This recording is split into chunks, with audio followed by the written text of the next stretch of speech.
I still hear her voice, sharp as broken glass. Get out, and don't you ever come back. It was at my cousin's birthday, in front of a room full of relatives, laughter choking into silence. She didn't whisper it, she didn't pull me aside, she screamed it, with her wineglass trembling in her hand, as though I were a stranger who had stumbled into her house. I set my plate down and left without a word. I learned long ago, silence wounds deeper than shouting. But she thought she'd won. It wasn't always like this. There was a time I was their pride, the first to graduate, the one who worked 2 jobs while my siblings burned through their allowances. I paid the bills when Dad's business tanked, covered medical emergencies, even kept the roof over their heads when foreclosure letters piled on the counter. Every check I wrote came with the hope of finally being seen as more than a bank account. But respect never came, only expectation. The shift was subtle. "We're so proud of you," turned into, "You can handle it. Then you'll cover it, right?" Love became a ledger, and I was always in debt. I noticed the betrayal before she ever screamed at me. The little digs at family dinners. "You think you're better than us because you have money?" The way my siblings rolled their eyes when I mentioned work.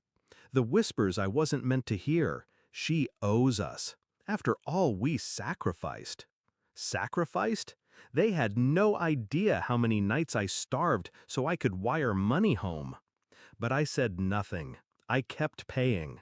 I convinced myself loyalty mattered more than dignity. Until that night. Until she told me to get out in front of everyone. That was the moment the switch flipped. I stopped being their provider. I became their reckoning. The first step was quiet. I closed the joint account I had set up for them. No announcement, no warning, just a signature at the bank, a transfer, and their lifeline was gone. Then I redirected the mortgage autopay. 3 years I had been covering it. They never once asked how it got paid. They assumed money fell like rain. Not anymore. 3 weeks later, Dad called. His voice was calm at first, but I could hear the edges fraying. "Why didn't the mortgage clear this month? Bank says it's overdue." I let the silence stretch. Then I said, "Because the person who paid it doesn't live there anymore. Remember? She was told to get out." The line went quiet. I imagined his face, the dawning realization crawling across it. Finally, he whispered, "You can't be serious." But I was, deadly serious. The fallout was quick. Late fees piled.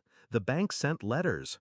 My siblings started calling, their tone switching from smug to desperate. "You're really going to let Mom and Dad lose the house? After everything they did for you? Everything they did?" I laughed, a sharp, bitter sound. "You mean throwing me out in front of the family? That's everything?"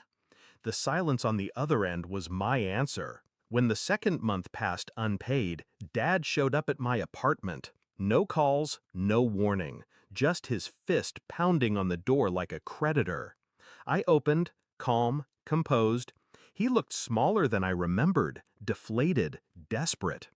"Listen," he said, "your mother didn't mean it. She was upset. Family fights happen. But you can't just stop paying. We'll lose the house." I looked him dead in the eye. Then, lose it. He blinked, stunned. "You made it clear," I continued, "I'm not part of that family. You can't cash my checks while erasing my place at the table." His voice cracked. "But we thought you'd always help us." That was the moment I saw it, the truth behind the betrayal. They never loved me for me. They loved me for what I could provide. And without my money, I was disposable. They scrambled after that, sold jewelry, borrowed from cousins, tried to guilt me with long messages about blood and duty. But duty is a two-way street. They had burned the bridge, then expected me to keep rebuilding it from my side. Not this time. The day the foreclosure notice arrived, my sister called me in tears. "They're losing everything. How can you just stand by?" I almost pitied her. Almost. "You stood by when she told me to get out," I said. "Now I'm just returning the favor." And I hung up. The last time I saw them was at the courthouse steps. They looked hollow, beaten down by reality. My mother's eyes met mine, but there was no apology there, just anger. I smiled. Not cruel, not triumphant, just free, because the chains were broken. For years they treated me like their safety net. Now they were the ones falling, and I had finally learned how to walk away. I don't regret it, not a single step. Sometimes the cruelest thing you can do to those who exploit you isn't shouting or fighting or even leaving. It's nothing. Silence, withdrawal, absence, letting them feel the weight of a life without you. And that silence is what shut them down forever.